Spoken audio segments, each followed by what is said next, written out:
This podcast is sponsored by BetterHelp. After experiencing trauma, I went to therapy, and my therapist guided me through a difficult time in my life. They helped me understand what was happening and provided me with tools to cope and find my own strength and resilience. Their experience and compassion were invaluable and enabled me to rebuild my life and move forward.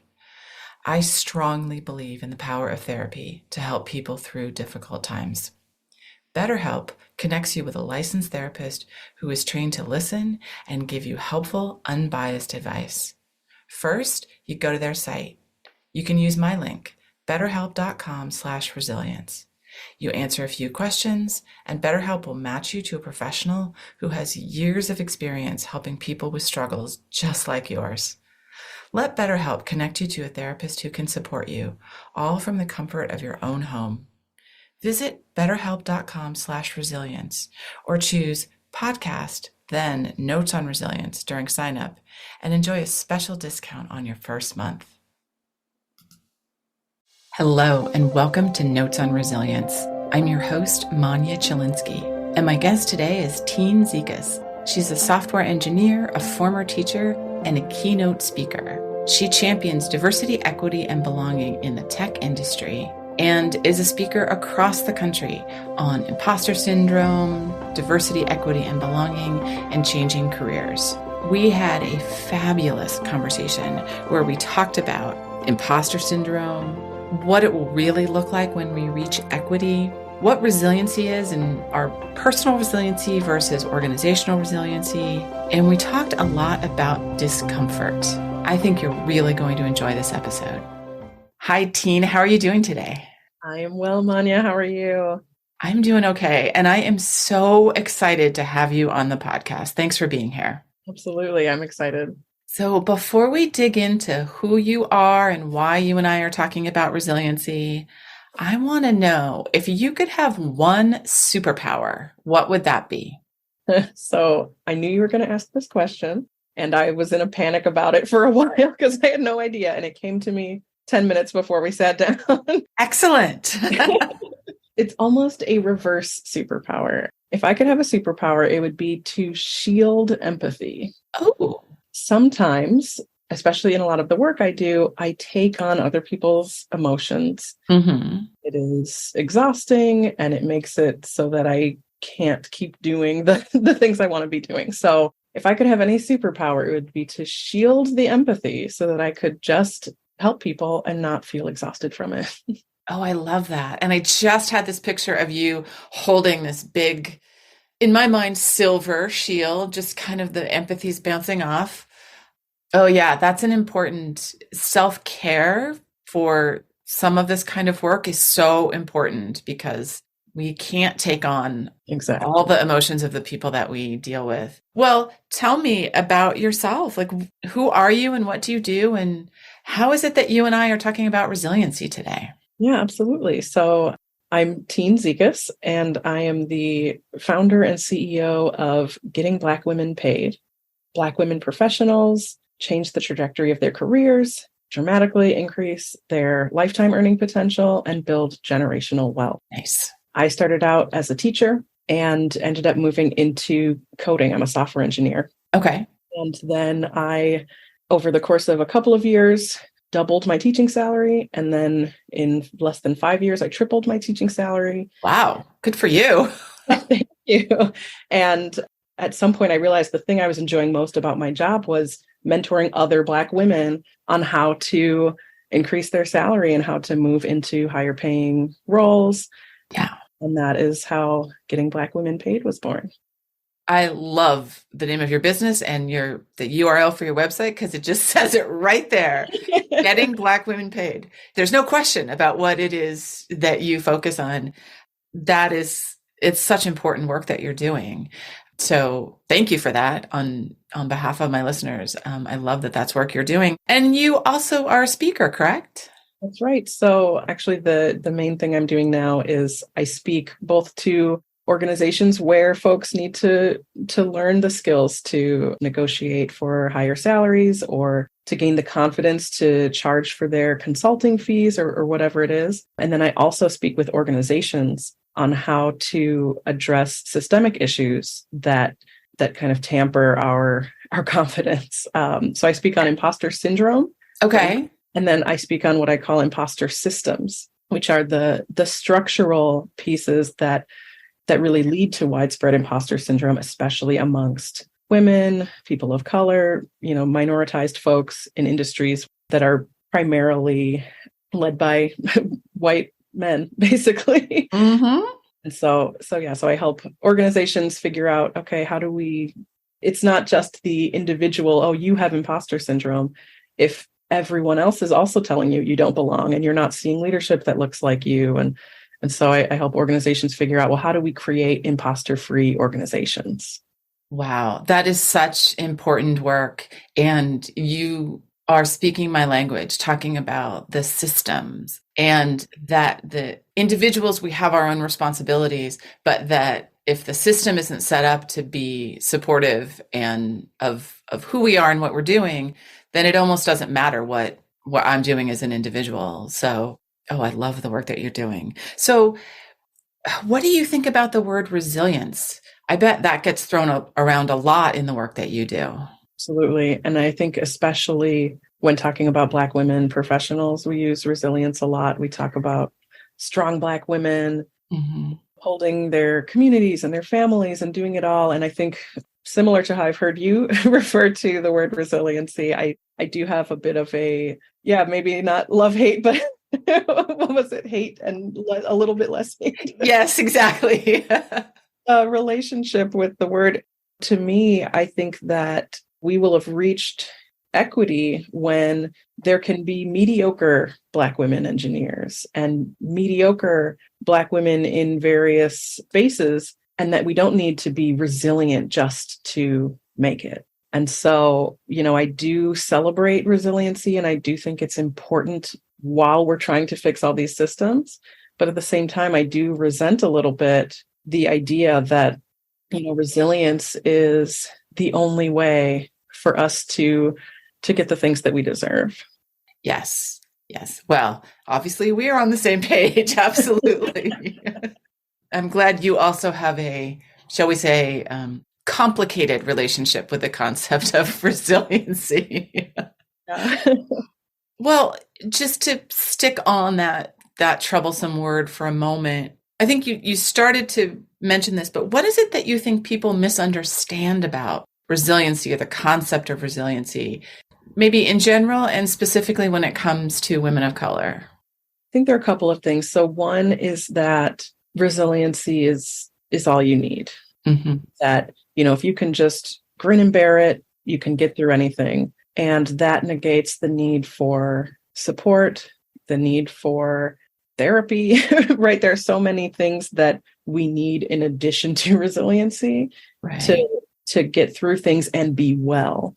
And so I think one misconception is that resiliency is just you push through and then everything's fine. Yeah. You think a lot about resiliency for Black women professionals, but you also touch on generational trauma, which is tied up with the resiliency we're talking about for Black women professionals. So I'd love to just hear more about how that's a challenge and how we're also saying resiliency to kind of fix those issues as well. Absolutely. And I do think that so much of our perception of this resilient Black woman does come from generational trauma, right? That we have for generations been put in situations where we are forced to overcome and to push through just to survive.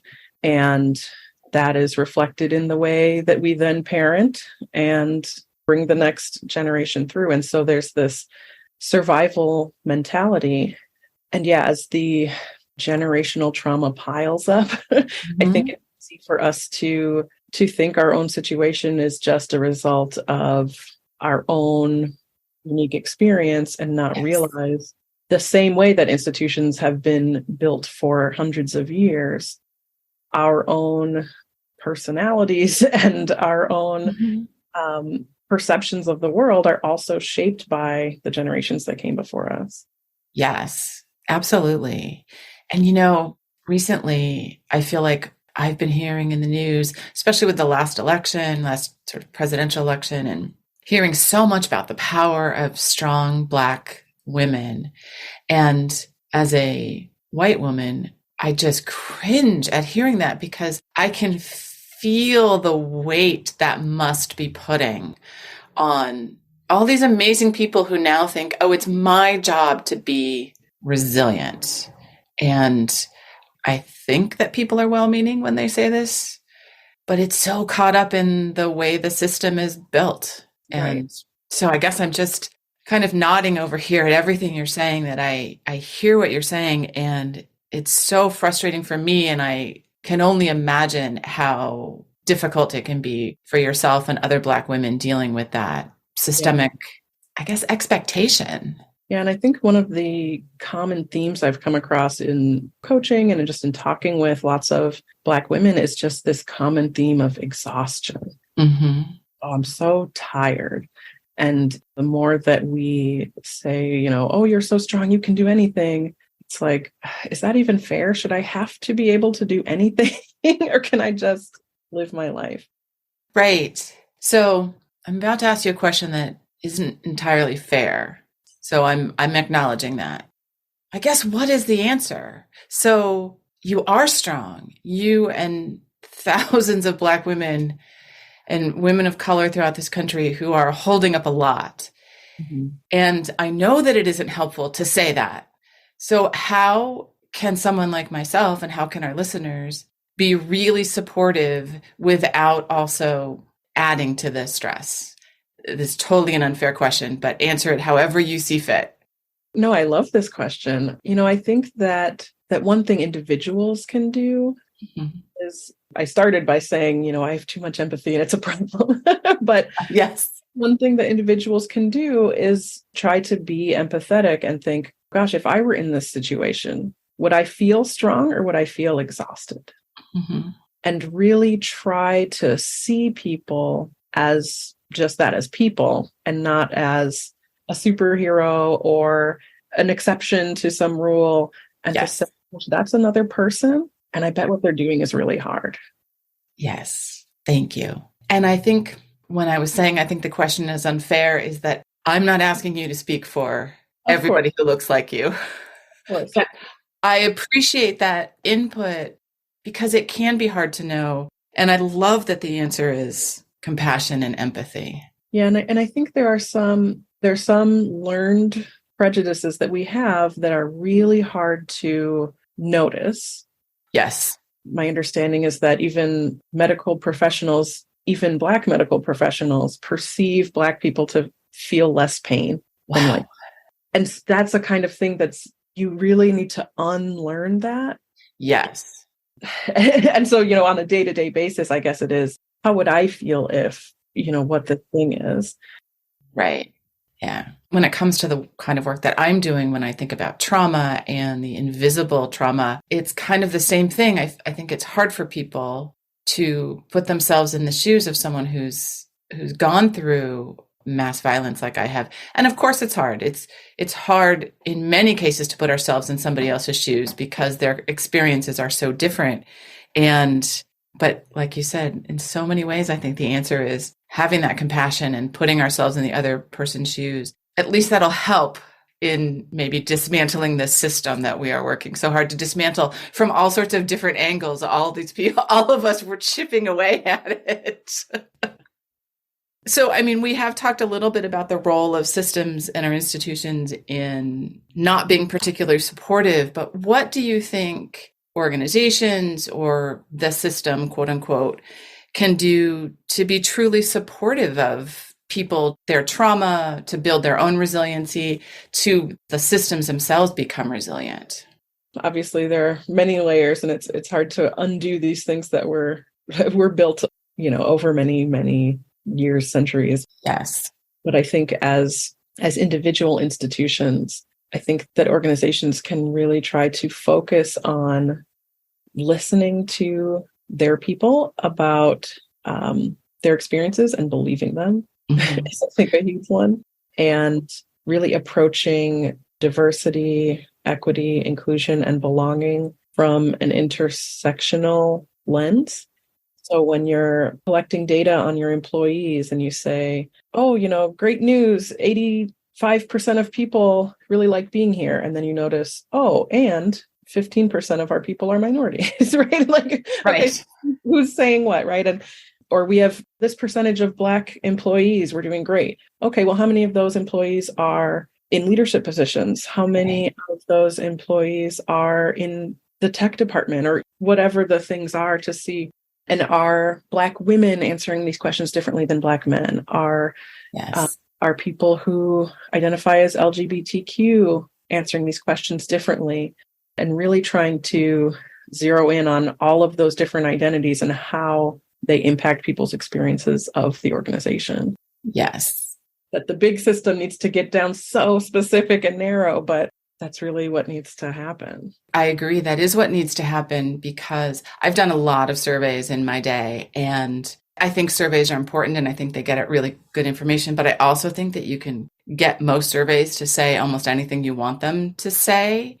And I really appreciate you talking about intersectionality and how to make sure that we're really understanding some of those more individual experiences.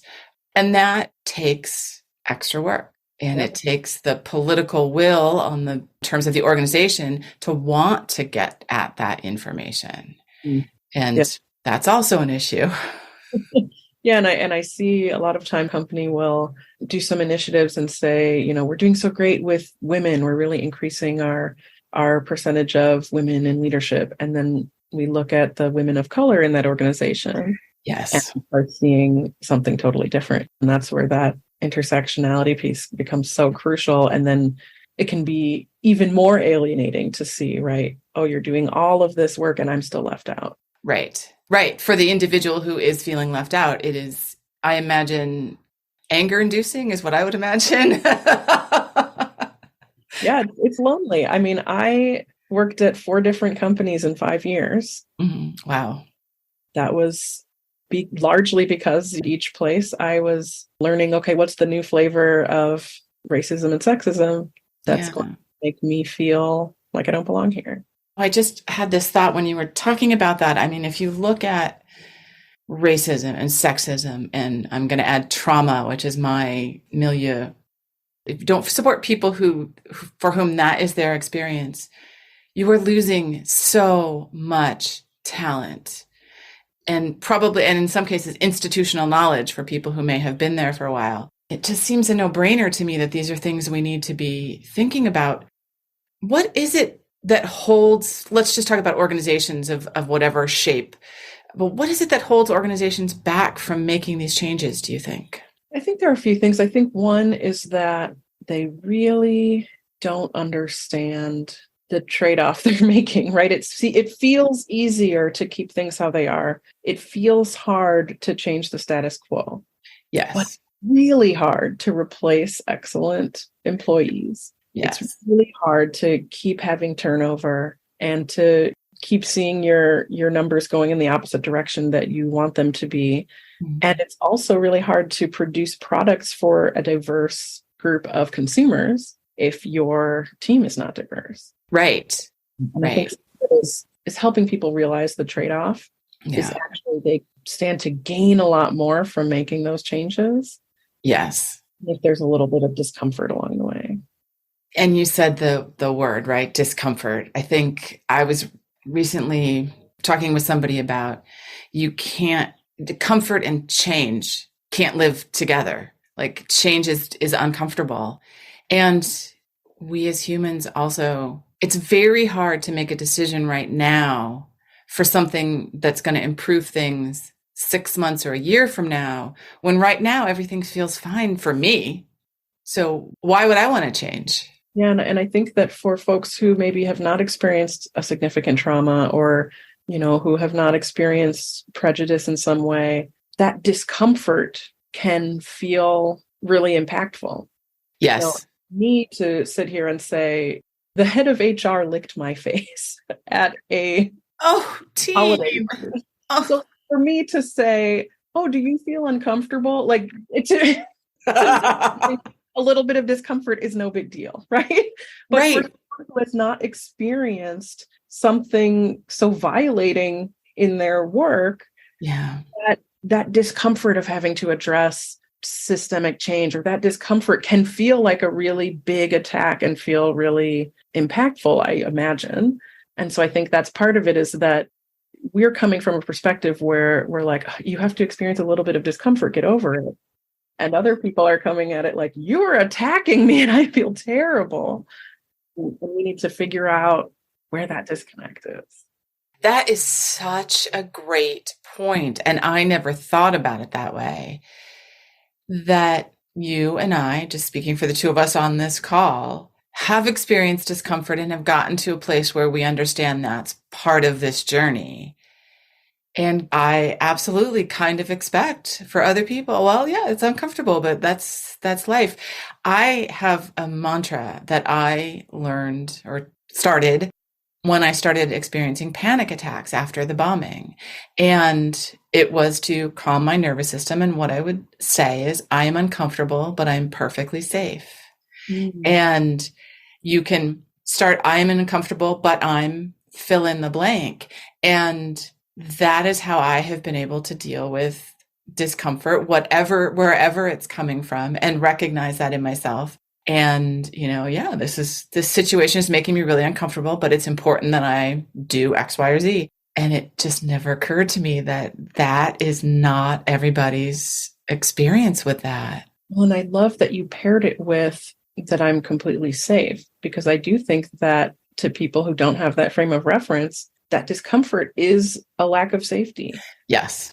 That our response is that kind of fight or flight response, and that there's no difference between discomfort and I'm actually unsafe. Right. That's a good point. And discomfort is telling you something, right? Its purpose, if you're feeling anxiety or you're feeling whatever's making you uncomfortable, that is telling you something about what's happening. And I guess for some people, we have learned that it doesn't equate with danger necessarily. It could, absolutely.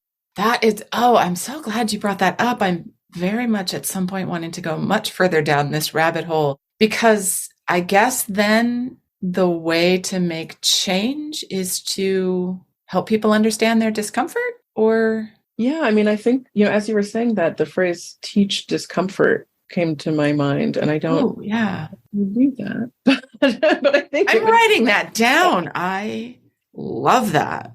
You need to teach discomfort. I mean, I think the way that this concept kind of came to my mind was just in the political discourse, where I'm seeing so many people, feeling like, we're losing the country and we're losing these things, and I need to regulate people's gender, and I need to whatever. And I'm thinking, what is it that is causing people so much anxiety around things that, to my mind, have nothing to do with them, right? I'm thinking, right.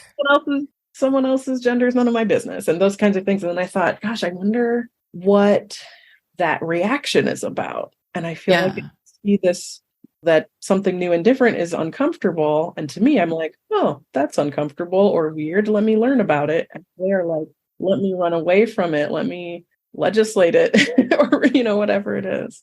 Yeah. Oh, this is a lens that changes how I look at, I'm going to say, everything at this point. And I love that phrase, teach discomfort. Just, that is great. And I think we're getting at a little bit the heart of it. And the other thing is, if we're talking about the kind of changes that you and I are talking about, it's not something that's uncomfortable on Tuesday afternoon and then it's all fixed. This is discomfort that could be quite long lasting for certain individuals who are, for whatever reasons, that cause their discomfort. And who wants to sign up for that? Yeah, I mean, I think about, I once worked at a company for 2 years, and every day from the elevator to my desk was uncomfortable.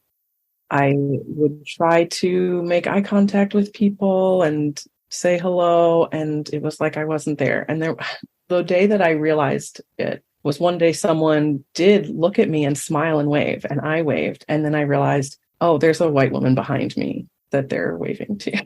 Oh, gosh. Once then I realized, oh, I really do not exist here. I worked at that place for 2 years. And so, as you say, yeah, that discomfort is not a short-lived thing. A friend of mine who was actually at the same company, she explained it to, I think, our boss or our boss's boss, somebody. She was trying to explain what it's like being a woman engineer. Okay. And she said, have you ever dropped your wife off at a bridal shower or baby shower and thought, I'm not going in there? And he's like, yeah. And she said, well, that's what it's like to come to work every day. Wow. And it's like, yeah, like they're not specifically malicious. They're not trying to exclude you, but it is not designed for you and you don't belong. And that level of discomfort, the level of discomfort you picture as the only guy at a baby shower is every day at work as the only woman software engineer or the only Black woman in the tech department or whatever it is. Right. It makes me so sad to hear the stories that you're sharing about the discomfort that you've experienced and the behaviors that you've experienced. I know what it feels like in the ways that I've been marginalized and how frustrating that is. But I do live in a relative bubble of comfort compared to a lot of people. And I really appreciate the insights that you're sharing, especially on the concept of discomfort, to be thinking about that and have that empathy for my fellow humans who, if I could put myself in their shoes, how would that feel? Yeah. So I try to do the same when I can. I think about, all of the things that I take for granted. Yeah. And I'm walking somewhere and I see there's one step and I think, gosh, good thing I didn't have a wheelchair, or Yes. There are definitely things that I have experienced comfort in that other people don't. And I think for all of us, it's an important practice to learn about those things and try to be aware of them. Yes. But I think that as we talk about sort of the systemic change, I think the people who typically are running things have experienced the least amounts of this stuff and can see the least. Yes. Yes, absolutely. Well, just as you were speaking right there, what I realized is comfort is a privilege, right? We all have some level of privilege and we all have things that where we're not privileged. But just as you were talking that, I was like, yeah, being comfortable in a space is a privilege and we don't necessarily recognize that because we don't always see our own privileges. Right. I can use a public bathroom and not be worried about someone deciding that I do or don't belong in the bathroom that I picked. Right. Whereas there are trans folks who develop kidney issues because they're avoiding using the bathroom in public. Yes. That issue in particular, I find quite confounding and heartbreaking. So, wow, this is such a great conversation. And I love the direction that we're going in to think about comfort. Well, earlier you were talking about a little bit of your coaching work and you talk about like imposter syndrome and, especially for Black women professionals. How does that tie into what we're talking about right now about discomfort and comfort? Oh, that's a good question. For me, I think I'm very on the fence about the concept of imposter syndrome, especially in the context of the women I work with, because it's not a real diagnosis, but it sounds very clinical, right? Yes, it does. It really sounds like a you problem, right? Like you have this crazy issue where you think you don't belong or that you don't think you're good enough, when really we're constantly receiving messages that we don't belong. When someone assumes that you're in the role 2 levels down than you're in, or assumes that you're there to clean up and you're not there to do the work you're doing, or when you're not seeing leadership that looks like you. Right. And, so for me, I think of imposter syndrome as like the result of that discomfort that we're feeling in spaces that are not designed for us. The reason I encourage people individually to work on their imposter syndrome and really to build up resiliency is because the systems are not there yet. And I cannot say to an individual woman, why don't you wait until your company gets it together? Right. Right. So it's really, okay, so like, yes, I want to do that big work and I want to do the things that will change society as a whole. Right. And as individuals, in the meantime, we need to be pushing to get at least to a situation where we're getting what we need out of our situation. And so for me, that, yes, I want to close the wealth gap and the pay gap, But in the meantime, I can coach individual Black women on how to get their money. Right. Yes. Yes. And I appreciate that difference too, that we all do need to be resilient. We all do need to do our own work, and we need to be making some big changes in the system. And the answer to an individual who's struggling isn't just sit back and wait for the system to be fixed. Right. But it also is not, well, let's give you this clinical sounding diagnosis because you have an issue. Yes, I agree with that. I liked what you said, it's a you problem, not a we problem, not a system problem. And again, if you dig into that, that's all about the discomfort of the people who are in charge of these spaces. So it's easier to make it a you problem. And oh my goodness. All right. This is such a fabulous conversation. Thank you so much. So what do you think is the most important policy or action that an organization can take to be really supportive for people who perhaps are trauma survivors, are dealing with generational trauma, are dealing with racism, anything like that? I think that the biggest thing any organization can do is act on feedback. Mm-hmm. We do these surveys and things, and we can say, oh, we have a culture of feedback. But when someone gives you feedback, that is a gift. And when they see you not do anything about it, then that trust is broken. Yes. So I think the biggest thing, and that doesn't mean, right, that every suggestion is going to be a new policy for the company. Right. But to really acknowledge people, thank them for giving you feedback, and then really work to implement something, whether that is training managers on, a lot of this is, oh, just tell your manager if something's wrong. Okay, well, if my manager is going to interpret everything I say as being pushy or I'm an angry Black woman or whatever, that's not a solution to the problem, right? Right. So it may involve things like helping people see their biases and things like that. But I think the biggest overall thing is actually accepting feedback as a gift and doing something about it when you get that gift. Oh, I like that. Feedback is a gift. And thank you for that reminder.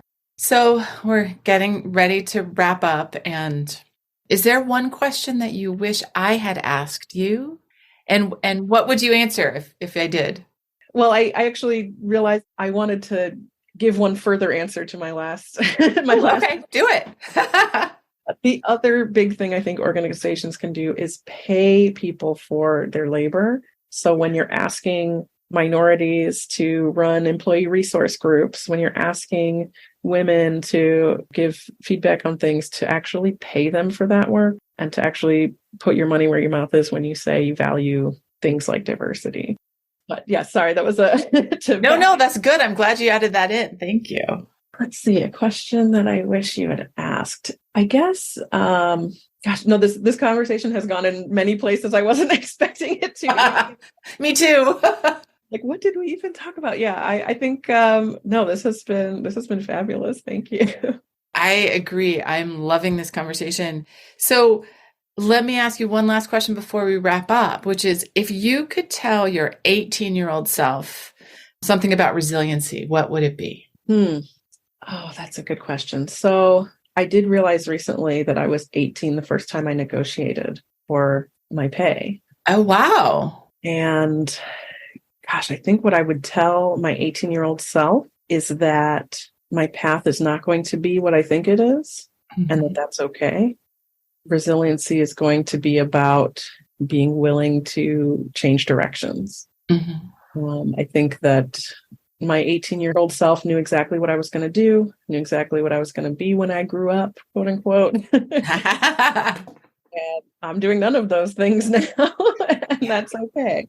And so I think what I would tell myself is, resiliency isn't necessarily just about pushing through on the path you think you should be on. Oh, yeah. But that it's accepting the twists and turns as they come. Yeah, I like that. Thank you. So how can our listeners reach you?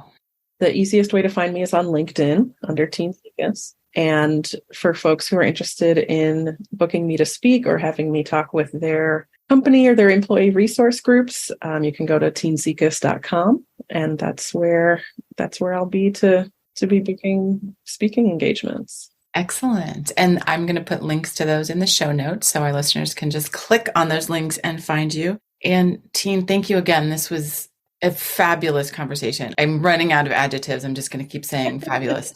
I loved it. And I so appreciate you being here today. Oh, I do have something I wish you'd asked me. Oh, go for it. I wish you'd asked me if I have a gift for your listeners. Oh, excellent question. Tine, do you have a gift for our listeners? What a great question. Yes, I do. So I have something called the skills analysis checklist. Okay. And this is a tool for helping folks who are feeling stuck in their career, thinking about a career change, or wanting to move into a higher paying role or industry. Okay. And they can download that checklist at gettingblackwomenpaid.com/resilience. Excellent. And we will have a link for that in the show notes as well. Thank you for that. I hope our listeners take advantage of that because you do some really great work, Tine. So thank you so much. Thank you, Manya. Thank you for listening, everybody. I hope you enjoyed the conversation as much as I did, and I will see you on the next episode. Thank you for listening. I hope you got as much out of this conversation as I did.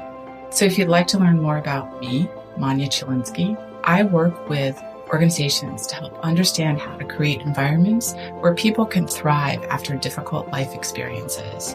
And I do this through talks and consulting. I'm a survivor of mass violence, and I use my experience to help leaders learn about resiliency, compassion, and trauma-sensitive leadership, to build strategies to enable teams to thrive and be engaged amidst difficulty and turmoil.